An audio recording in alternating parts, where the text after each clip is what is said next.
अब बढ़ते आगे, नेपाल सीमा से सटे गांव में धर्मांतरण की चर्चाएं थमने का नाम नहीं ले रही हैं। पीलीभीत के गांव में सिख से ईसाई बने लोगों की घर वापसी के लिए गुरुद्वारे में कार्यक्रम का आयोजन किया गया। संडे के घेरे में आए 500 लोगों को गुरुद्वारे में बुलाया गया, लेकिन 150 ही लोग गुरुद्वारे में आए और उनकी वापसी कराई गई।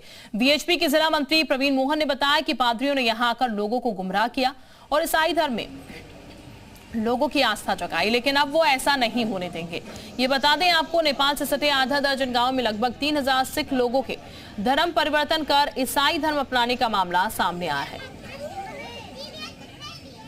ये इस समय जो है हमारे जो गुरुद्वारे में श्री सुखमनी साहब का पाठ है, जो कि कई समय से हमारे गांव में कुछ ये चर्चा चल रही थी ईसाई धर्म को लेकर के, तो उन परिवारों ने सबने ये कहा कि ना तो हम पहले धर्म बदले थे ना अब।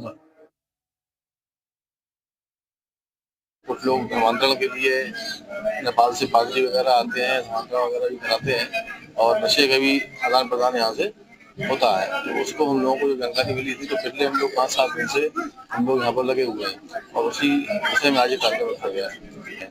हम लोग क्योंकि 5-7 दिन से यहाँ गए थे, जो लोग गए थे वो वापस पहले ही आ गए, ऐसा कोई विषय रह नहीं गया है। और आज मुझे लगता है आज जो हमारे यहाँ जो हमारे क्षेत्र संगठन मंत्री सोलंकी जी के उद्बोधन को सुनने के बाद मुझे लगता नहीं कि अब कोई धर्मांतरण की तरफ जाएगा।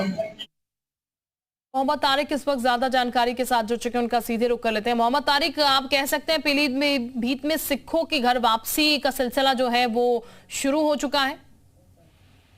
जी बिल्कुल, ये टाटरगंज का गुरुद्वारा था। इसमें एक आयोजन किया गया जिसमें विश्व हिंदू परिषद के कई सारे नेता आए थे। साथ ही जो इस तरह के संडे के घेरे में सिख परिवार थे जिन्होंने धर्मांतरण किया था, उनको बुलाया गया था। तो लगभग 500 लोग टारगेट किए गए थे, जिसमें लगभग 200 लोग शाम तक यहाँ पर आए। और सीधे सीधे जो प्रबंधक कमेटी के अध्यक्ष हैं, उनका ये कहना था कि उन्होंने ऐसे लोग जो पिछले 2 साल से यहाँ गुरुद्वारे में नहीं आ रहे थे और संदेह था कि इन्होंने धर्म परिवर्तन कर लिया है, उनको बुलाया गया है। ऐसे में जो विश्व हिंदू परिषद के नेता थे, उन्होंने सिखों के इतिहास को बताया, उन्होंने समझाया, उन्हें जागरूक किया कि उनका इतिहास ये है। वो जिस तरह से लालच में आ रहे हैं, लोगों के जो पादरी हैं वो लालच देके कर रहे हैं, वो गलत है। तो कुल मिला के 500 लोगों को यहाँ बुलाया गया था, फिर भी 200 लोग यहाँ पर आए हैं और अपनी आस्था जताई है। जी बिल्कुल, हरपाल सिंह भी इस वक्त हमारे साथ जुड़ चुके हैं, अध्यक्ष हैं और लगातार इनकी कोशिशों के जरिए घर वापसी हो रही है। हरपाल जी, बहुत स्वागत आपका जी उत्तर प्रदेश उत्तराखंड पर।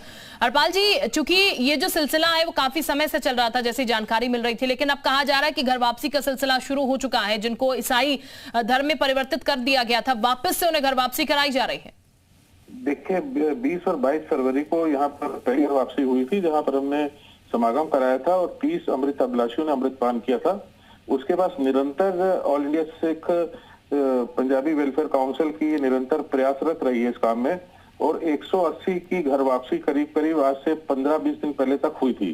हम हिंदू परिषद के भी बहुत धन्यवादी हैं और जिनके अथक प्रयास से इन्होंने एक बड़ी तादाद में कल टाटरगंज में घर वापसी कराई है, क्योंकि हम ये मानते हैं कि ये आंतरिक सुरक्षा का मामला है, ये भारत की सुरक्षा का मामला है और इसमें जो भी संस्थाएं आगे आके काम करेंगी, हम उनका स्वागत करते हैं। बिल्कुल जी। हरपाल जी, अभी तक अगर बात की जाए तो जैसे कि दावे हो रहे थे कि 3000 लोग कन्वर्ट हो चुके हैं, 3000 सिखों को ईसाई बनाया जा चुका है। अब तक कितनी घर वापसी सर अभी तक करवाई गई है? देखिए, जो हमारे पास अभी तक का आंकड़ा है, जो कि हमारे पास रिटर्न आंकड़ा है, मतलब कि डॉक्यूमेंटेड है, और जिसको हमने प्रशासन को जो घर वापसी नहीं उनका भी दिया है और हम प्रशासन को वो भी देने वाले हैं जो डॉक्यूमेंटेड है। उसमें से 180 पूर्व में हो चुके हैं और जो कल विश्व हिंदू परिषद के सहयोग के साथ जो उन्होंने बहुत बड़ा काम किया है, उसके साथ जो घर वापसी हुई है और आंकड़ा जाके करीब 300-350 और मैं कहूंगा कि 400-450 के बीच में हो जा रहा है।